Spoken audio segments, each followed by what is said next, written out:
All right, ladies and gentlemen, we are a little bit after concluding the Tennessee Titans presser with our brand new head coach, Robert Saleh. A lot of good to cover about this presser. I hope you guys are as excited as we are. So let's not waste any time. Sammy, start us up. Turn up your volume. Because you're about to listen to The Sick Podcast. Talking Titans. Ward looking. Looping out of trouble. Trying to set up receivers. He's going to throw against his body to the end zone.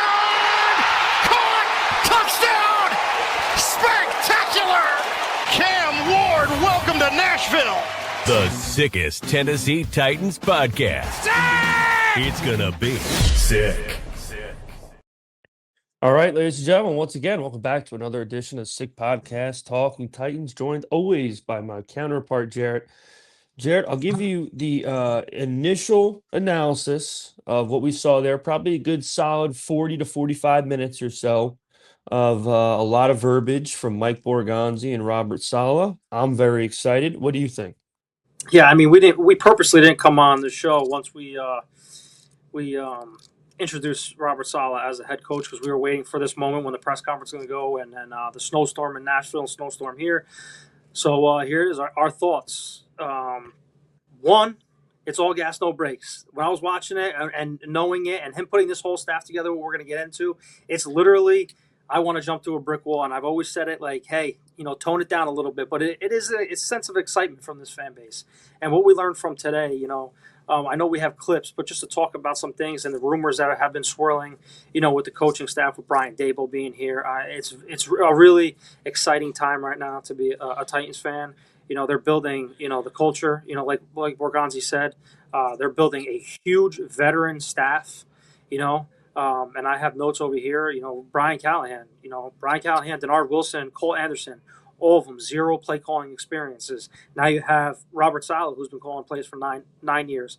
Brian Daboll, 12 years of experience. Bones, 18 years. That's 39 years of experience of play calling. That's going to help this young team succeed in the league. And, I'm just excited as hell to talk about this right now. Yeah, like I said in the opener, I mean, there was just really it almost feels bittersweet because it's like, that just went too well. When something goes that well and you just hear so many things that you want to hear, you're like, oh man, it's like, God forbid this doesn't work. It's going to be the worst feeling ever. But obviously, as fans, we have to keep the optimism that this is going to be what we're looking for. And, this is going to be possibly, quite possibly, and I know some people are going to get up in arms just hearing this right now, but quite possibly a better version of Mike Vrabel in the sense that, well, what we're hoping, I'm not saying it's going to be that, but what we're hoping is you have the leadership qualities of Mike Vrabel paired with a guy who is a defensive, by most accounts, genius in this football league. So, if you could ever get a guy who can do both, obviously you would hope that you're going to find extended success. So that's what we're going to hope with there. And he just said everything right. All the bullet points we've been hammering all off season and, even during the year when we knew we were getting a new coach. You need leadership. You need guys that can motivate grown men to play football at the highest level and give the most effort they can on every play. And as you're going to hear in some of the clips we play, just, worrying about winning every moment. That was one of the big things that really jumped off the page for me. Yeah, and it's holding people accountable. Like when everyone saw the busting with the boys with Jeffrey Simmons, Simmons, his biggest thing on Cali, whether he was saying he's not knocking him or not, he was knocking him in my opinion, where he wasn't holding the guys accountable. And when you have a guy like Saleh and you have a guy like Daboll, because you've seen all these guys and Bones. These players are going to be held accountable, and all the rest of these guys that are coming in here, Greg Lewis, Carmen Berselli or whatever, the offensive line coach as well. These are guys that are holding these guys accountable, and that's what we need. So, I mean, it hasn't been like this since Vrabel, and we saw the decline once Vrabel left. So the culture, it seems to be back right now, on paper right now. This staff coming together. Looks like it's one of the best staffs we've seen since Fisher, Mike Heimerdinger, Greg Williams, Jim Schwartz. List goes on, and that's early 2000s. So I mean, the way this is shaping up right now for the young team that we have, and the veterans are coming, Sal, and everybody listen, the veterans are coming in free agency. It's going to be a good mix and match, just like these other teams, are winning in the league right now. So it is very it's very refreshing to see all this and how much hype around Tennessee that we're getting now with Dable and Salah and everything. But before we get into more things, I know we have a lot of clips over here. So Jimmy, let's throw up a clip so we can analyze some things that Robert Saleh was saying at his press conference. People, bringing in people who are capable of executing the vision of the entire organization. We're going to preach effort. We're going to preach strain. We're going to preach violence. We want great character individuals both on and off the field, and that's where Borgo and I, in terms of evaluations, is for checking the box on making sure that these young men are actually capable of doing that. That's what builds culture, and we'll always maintain that standard. We're going to, I've always said that the best coach teams are the teams that coach themselves, but in the beginning, it's going to come from us. And at a certain point, as this team becomes veteran and it takes off and it understands what the standard is, the players will maintain the standard. And at the end of the day, the standard will always be the standard. But it starts with people. All right, so with that clip, with Robert Saleh saying, he wants to bring in the right people, for the team and the right fits for players and setting the culture. What does that entail for you? How he wants to see this vision of this football team? Yeah, I mean, I think one thing he kept bringing up that I really was so happy and was able to take away from that as a positive is that it's not just about what you're doing on Sundays, it's about what you're doing leading up to the Sundays, Everything. Preparation is completely the most important thing. And again, we talk about it every single week on this show. The reason things fell off the tracks were because we lost the leaders that were on the sideline, and there was a number on the coaching staff and a number on the roster. And you're bringing two alphas right off the bat, and that's a tremendous thing. I mean, you're talking about a head coach and an offensive coordinator that were both head coaches that both have plenty of receipts from this league that show their level of energy and accountability, and they'll get in these motherfuckers' faces, man. And I know sometimes that's not the best, but at the end of the day, to get the best out of everybody, absolutely. Sometimes it is, and you got to know as a great head coach where the line is to toe, because every coach has a length of a leash. You know what I mean? Some coaches, they're a lot longer because of their resume. Some are a little shorter. Some, because of their accomplishments, might be a little bit longer. So I feel like they're going to relate to this guy really well and the people he brings in, and the sky's the limit. But we can move on to another one, Jim, that we got. The lessons you learned from New York. I'm curious, what are some of the specific things that you plan to do differently or you intend to do differently than obviously the I don't know Jets if we have time, man. Let's start us off with some big ones. There's little things, I don't want to get in great detail on all that stuff, just for sake of just individuality and all that. But just one thing, and it's such a small thing. I didn't call plays in New York, and I just kind of gave it all to the coordinators, even though we were still part of the game planning and all that. I joke with Borgo on game day when I didn't call plays. I felt like I was just a timeout and red flag guy. I was just kind of I had the greatest seat in the house as a fan. So calling plays for me, it's not necessarily about control, but it's about connecting with the players. When you are a play caller and you are calling plays, you feel the strain that you're putting on them with each call. You're feeling the connection. You're feeling what each one is going through. And again, like I said, I can feel the weight of the play call on individual players in those moments. And to be able to call plays and maintain that connection, maintain that feel for what the players are going through, I think is very, very important from my seat. And it's just one of the many things that'll change throughout my tenure. Yeah, go ahead, Jarett. Yeah, I mean, for him, like I said, hopefully this is a lesson learned, just like, all these other head coaches. I mean, we just keep talking about Vrabel because Vrabel was here, and, he had that time off in Cleveland, and then he went on to New England. Did he take lessons learned from what he learned from in Tennessee and brought it to New England. I'm hoping that Saleh does the same thing, and if he feels like he is more connected to the game instead of being a timeout and a right flag kind of guy, where he's connected to his players and he's involved, play in and play out, where he's putting his players in the position to win and succeed on Sunday, I'm all for that. If his head is going to be more in the game and more involved, so be it. And I love the fact of how he's giving basically the whole entire offense to Dable. And I know he said it in one of the clips, but him and Dable have a strong relationship where he can focus on that side of the ball, and then they can come to a game plan of how they're going to win the game. But he can solely kind of focus on the defense too. So essentially, we have two head coaches, like you said, on the football field, on the football team, which is incredible for us. So it's going to pay dividends either way. But I think he did learn a lot, especially with the New York media and the situations that he was in New York with the quarterbacks and a constant turnaround of offensive coordinators, everything. I think anytime you fail at something, you always want to try to strive to be better the next time you have that go around. And I think this is what we're going to get out of Robert Saleh, and I think he's learned a lot in his first stint, especially going back to Kyle Shanahan, seeing kind of what he possibly could have done wrong or what he could have done better in New York. So everything is a positive for me.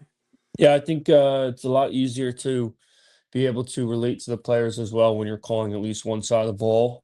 Because again, if these players have the respect for you that you would hope you can get from them, I think they're going to feel more accountable to produce, considering that your head coach is the one fronting your play calls and schemes. So it's all good. It's all good. I've always wanted a coach. Obviously, for the current situation, would it have been technically maybe a little more ideal to get a big alpha, motivating type head coach that was also an offensive guy? Sure.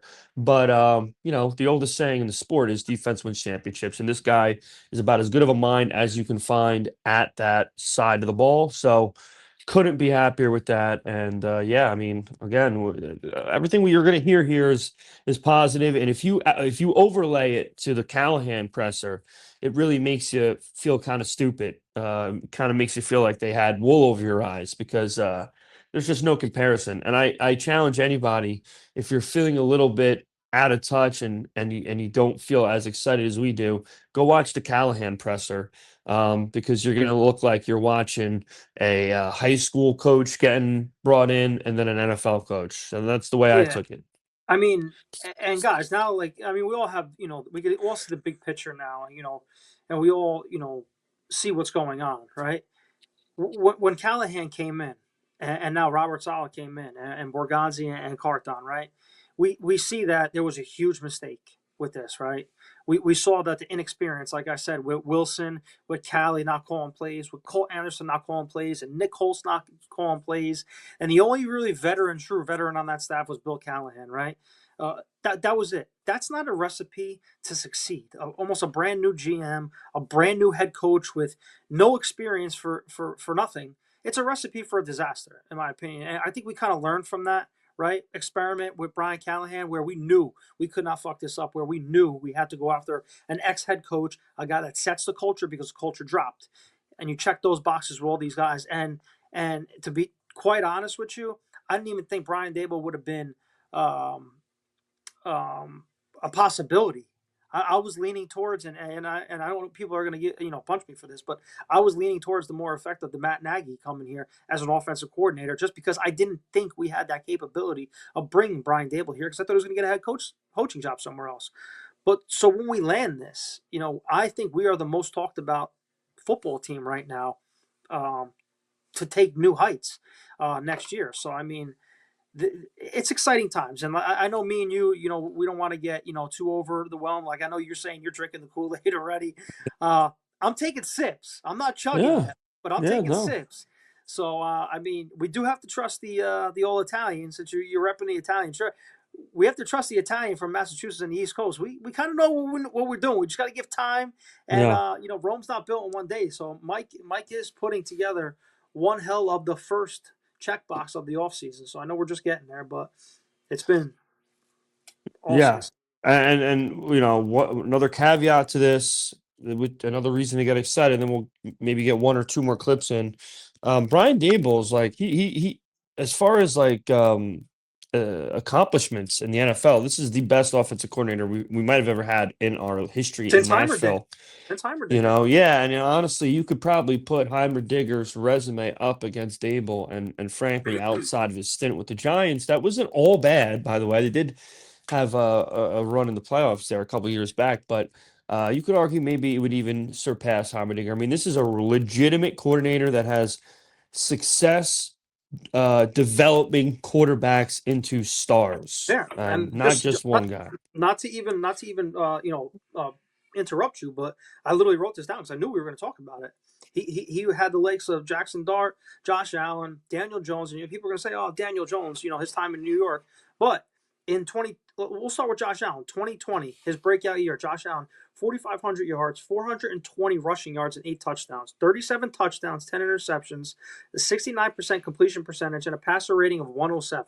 That was Pretty Josh good. Allen. So that's a breakout year with Brian Dable as his Yeah. offensive coordinator. Now, Daniel Jones, fast forward when he was calling plays, when the head coach of the New York Giants, in that breakout year that you were just talking about, Sal, where the Giants went to the playoffs, 3,200 yards, 15 touchdowns, 5 interceptions. He had a passer rating of 92, a completion percentage of 66%, and he had 708 rushing yards and 7 touchdowns. Do you see what I'm talking about here? 700 rushing yards? Do you see what I'm talking about now here? Brian Dable brings a different dynamic, which is the RPO, Yeah.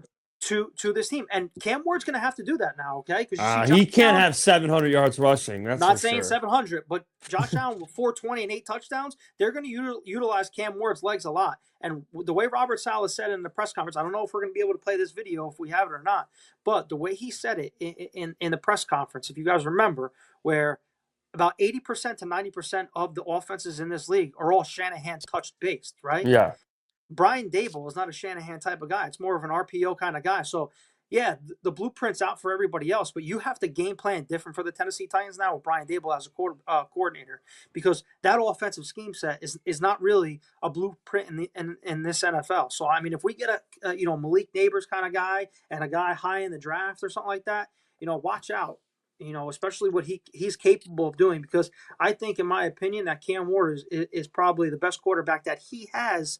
He's going to be coaching since Josh Allen. Yeah. I mean, obviously, in the grand scheme of things, the jury's probably just as much still out on Cam Ward as it is Jackson Of Dart. course. So time will tell. I think Jackson Dart's definitely going to be a quarterback that has a lot of success in the league. But yeah, one thing that I don't think we'll have a clip about, so I'll bring it up briefly here. The one thing that I also love that he said, and I'll give Paul Kaharski credit for bringing up this question, if Brian Dable is able to get the best out of Cam Ward and he excels to a level that then catapults Dable into another opportunity as a head coach, what's the game plan there? And I'm paraphrasing here, but Saleh said something along the lines of, hey, listen, we're going to be trying to develop young up-and-coming head coaches just as much as we are these players. So that way, if Brian Dable or any of the young coaches that are there are able to get a game plan ready for Cam Ward, get his offense moving and propelling him into newer heights, we're going to have guys in place to be able to take the torch. And that's exactly what you want to hear, just the guys like Luke Stocker, who are going to be sticking with this organization, who the franchise thinks has a lot of promise. And I've heard, time and time again how he had a huge part in the Titans' run game success in probably the last third of the season. These are guys that maybe could potentially be in line. And again, one thing that I think the league is forcing you to know, whether you want to have it this way or not, is the coaching is getting younger. It's not getting older, okay? The old gridiron style of football is long gone, okay? Now it's about flashy, and it's not just about flashy on offense, it's about flashy on defense, man. Fast, violent, just like our new head coach said. And you got to be able to adjust. And I think this team, with this guy at the helm, is going to be able to adjust in whatever way it needs, because the foundation's there. And as long as Robert Saleh is the head coach, this defense is going to be competent no matter what. That's a beautiful thing, because don't forget, Jarett, the better part of the last decade, this defense was not competent. They had a star and a bunch of average around it. And it's time to change that. Absolutely, and it seems like we're going back to the old 3-4. I mean, 4-3 concept as well. So maybe rush four and win with the four. So I mean, we just got to get the right guys in here, along with T. Sweat and Jeffrey Simmons. But the thing that, just to touch back on the offense with you, he's bringing a lot of familiarity, with him, Brian Dable. Obviously with what's his name over here, Cameron Berselio, whatever his name is, the Yeah. offensive line coach. He also have the quarterback coach. Shea, I forgot his name. Forgive me. Listen, all these guys are brand new. Yeah. Shea, he's been with him since Alabama days, Mm-hmm. right? So, I mean, if they're going to groom him eventually, maybe to be an offensive coordinator, who's better to have the same guy that's been with you on your hip for all these years, right? But the thing that really intrigued me, and I'm gonna read this right here, is once Brian Dable got fired from the Giants. Mike Bogranzi reached out immediately, and Brian Dable expressed his interest to work with Cam Ward right away. That right there says a lot about Cam Ward because he studied him a lot. And let's not forget, the Giants tried to trade up and get King's Yeah. ransom for us to get Cam Ward. So, I mean, they did a lot of tape on that. And for Brian Dable to, stick to where he wanted to go with 18 offensive coordinator openings, and he chose us, a 3-13 or whatever team we were, 3-14 team, and not go to the likes of Nick Sirianni and Jalen Hurts. It says a lot about Cam Ward as a leader, as a player, and that killer instinct as a quarterback. So if he wanted to work with him right off the bat, we got ourselves a guy, man. Yeah, absolutely. Like I said, if you are looking for the paper, the on paper excitement, you got it.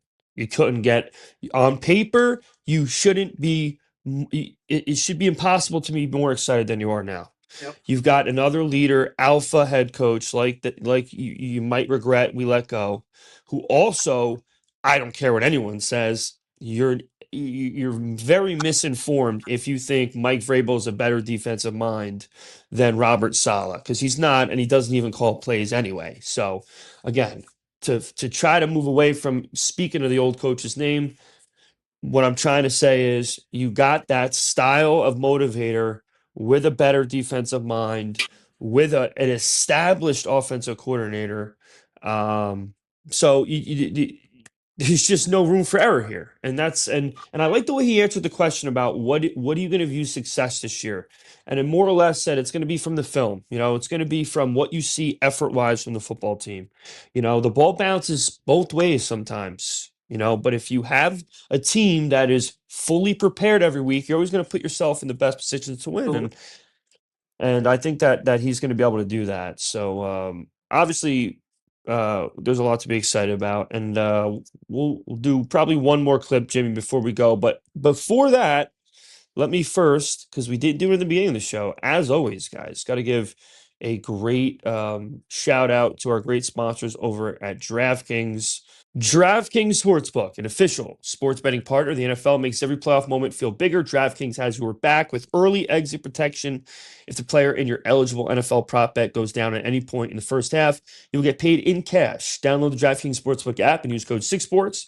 That's code 6sports to turn $5 into $300 in bonus bets if your bet wins. In partnership with DraftKings, the crown is yours. Gambling problem? Call 1-800-GAMBLER. In New York, call 877-8-HOPE-NY or text HOPE-NY 467-369. In Connecticut, help is available for problem gambling. Call 888-789-7777 or visit ccpg.org. Please play responsibly. On behalf of Boot Hill Casino and Resort in Kansas, fees may apply in Illinois. 21 and over. Age and eligibility varies by jurisdiction. Void in Ontario. Bonus bets expire 7 days after issuance. See sportsbook.draftkings.com/promos. NFL Sunday ticket offer for new subscribers only and auto renews until canceled. Digital games and commercial use excluded. Restrictions apply. Additional NFL Sunday ticket terms at youtube.com/go/NFL Sunday ticket/terms. Limited time offer.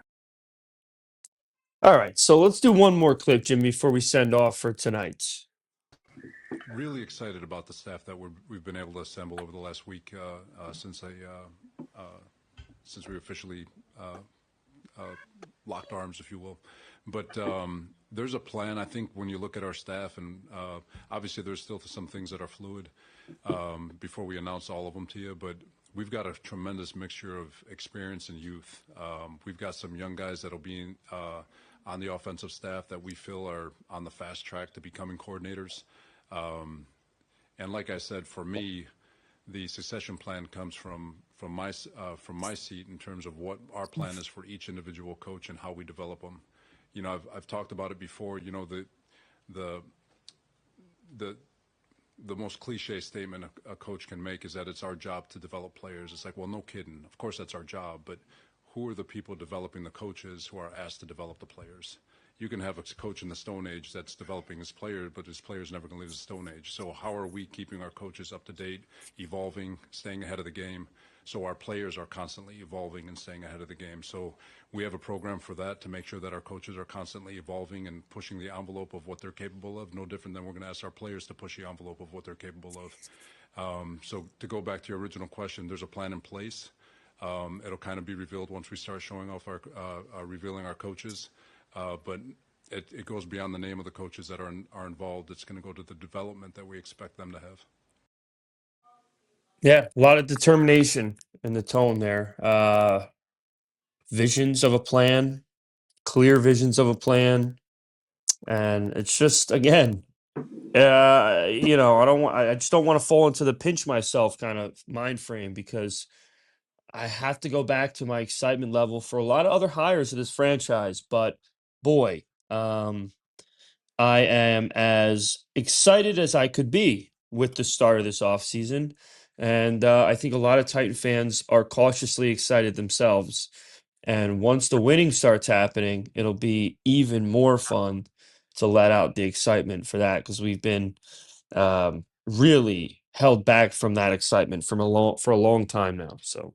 I mean, you said it perfectly, cautiously, and we were cautiously last year. We're cautiously doing it this year as well. So, like I said, until the results are on the football field, that's when we can start, raising our excitement more and more. But what Saleh said here, it just kind of screams what Shanahan preaches in San Francisco. Bringing the developing coaches with Saleh, with McVay, and all these other guys that left, D'Amico Ryans. Shanahan had a great I guess teaching the way of how he developed his coaches too, just like he was developing his players to get ready, to take those next steps in the NFL. So I mean, his blueprints all over the NFL, like I said earlier. So if Saleh can kind of mimic the same way, we're going to be set up for years to come. Because what did we want in a quarterback, Sal? We wanted consistency, through it all. Right now, we think we have that in Cam Ward, right? The future of now we just need consistency from the front office, and we need consistency from the head coach, right? We can't have that turnover over and over again. Just look what happened to the Seattle GM, right? He had the turmoil. He turned everything around. Now he's taken 2 head coaches to the Super Bowl in his GM term, and not one player from that Super Bowl team with the Seahawks is on that team right now. So, I mean, that's the shit that I'm talking about. Hopefully Mike Borgonzi can stay for the long run now to to influence this roster and continue to build. And they have a great relationship that they can bring the right players in to get this thing right, so we can be standing on the podium in February or in late January holding up the AFC Championship trophy, because I know every single one of us want it. I know all you listening want it. We feel like we've been snake bitten for years, and right now the way this is starting in 2026, with the vision, with the coaches we've listed, and Robert Saleh, and it's catapulting to the right spot right now. So like I said, the first check box of the offseason has been checked. Yeah, and the second one too with Brian Dable. I mean, those are 2 boxes. Yeah. And those are the biggest boxes. I mean, honestly, even before the roster, which is obviously so important, you could have God and his 12 disciples as your roster. If you don't have the proper coaches, then you're just wasting all the talent you can have. So, so happy that they were able to get two people that I would say at least 85 to 90% of the franchise or the fan base is very excited about and is ready to get behind. That's the most important thing. And as the coming weeks come on now, we're going to have so much more stuff to talk about. You're going to start seeing lots of content and plenty of interviews with the new staff and stuff like that. So we are not going to be shorted on things to talk about from now until next fall. So as always, guys, make sure you like, comment, subscribe, hype the video, share the show with your friends, and we're going to keep you up to date with all the exciting stuff heading into the 2026 season. So anything else, Jarrett, before we close out tonight? Nah, man, we said it. This is gonna be all gas, no brakes. Just Yep. like he said, this team is gonna be fast. This podcast's fast. The team is gonna be violent. We're extra violent a little bit on here, where we just give it to you like the water cooler guys, like Sal's always said, and we're gonna talk a little shit, just like the team. So Yeah. stay.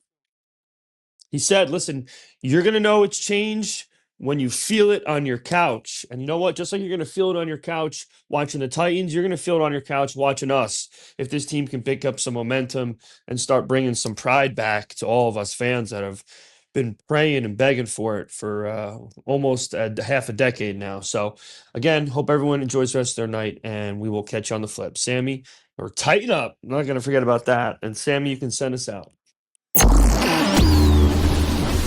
And that's a wrap. Hope you don't miss us too much until next time. Follow the Sick Podcast Talking Titans on YouTube, Instagram, Facebook, Google Play, and Apple Podcasts.